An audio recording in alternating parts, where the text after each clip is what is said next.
And JuJu Smith-Schuster, who has kind of been mirrored in regards to athleticism. He's the offensive standout to Adoree Jackson's defensive standout during their tenure there at USC. He looks to be drafted somewhere in that same range just after the first round after catching 70 balls last season.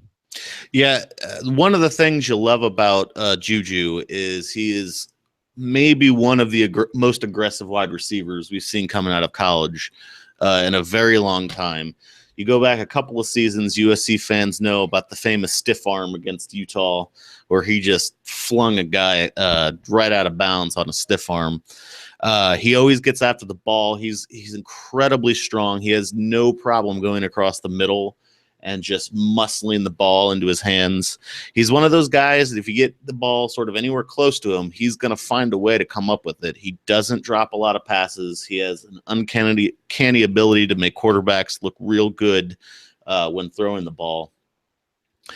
One thing, though, that concerns people at the NFL level is he doesn't necessarily have true number one speed for the NFL. And so, and in part and parcel with that is his separation. A lot of people are concerned about his ability to get separation. So a lot of people don't necessarily think he's good for a number one wide receiver for a team. But if you have a speedy guy who can take the top off the defense in the NFL, he is an excellent possession receiver to pair him with. And so for that reason, a lot of folks have him slipping out of the top round. There's also a bunch of really good wide receivers in this class. Mike Williams out of Clemson, Corey Davis out of Western Michigan, John Ross out of Washington. So, you know, he's probably coming in as the fourth best wide receiver. So for him to be, you know, are there going to be four wide receivers taken in the first round? Maybe, maybe not. But someone's going to get this guy. They're going to know when to use him and put him in the right spot. And he's going to be an outstanding player. If you're in the red zone, this is your guy. This guy just snags red zone touchdown catches all day.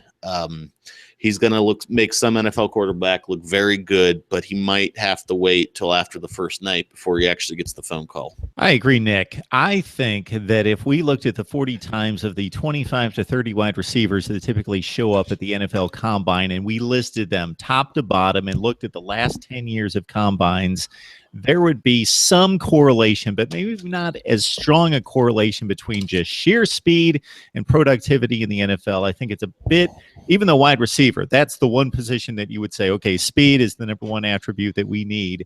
And I totally agree. You need a guy that runs the top off the defense, but there are plenty of guys in the NFL that didn't show up that well in the combine or run just ridiculous 40 times that are very, very productive receivers in the NFL. I think JuJu is going to do just fine at the next level.